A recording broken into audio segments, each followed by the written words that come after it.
খুলেছে কাপ্তাই বাঁধের ঘেট, যা হতে পারে হ্রদের পানির স্তর বিপদসীমায় পৌঁছে যাওয়ায় কাপ্তাই বাঁধের ১৬টি জলকপাট ৬ ইঞ্চি করে খুলে দেওয়া হয়েছে। রোববার ২৫ আগস্ট সকাল ৮টা ১০ মিনিটে ঘেটগুলো খুলে দেওয়া হয় বলে জানিয়েছে কর্তৃপক্ষ।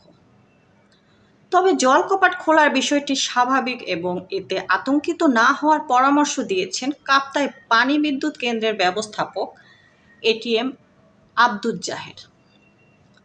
জানা যায় শনিবার রাত ১০টায় বাঁধের ঘেট খুলে দেওয়ার কথা থাকলেও রাতে শেষ পর্যন্ত খোলা হয়নি।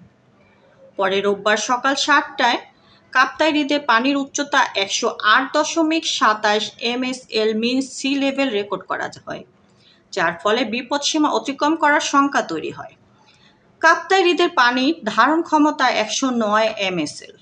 পরে ঘেট খুলে দেওয়া হয়। এতে প্রতি সেকেন্ডে ৯,০০০ কিউসেক ফিট পানি নিষ্কাশন হচ্ছে। পানির স্তর অস্বাভাবিকভাবে বৃদ্ধি পেলে স্পিলওয়ের ঘেট খোলার পরিমাণ পর্যায়ক্রমে বাড়ানো হবে। মুক্তা পারভেজ, ডেস্ক রিপোর্ট, বিই নিউজ, ঢাকা।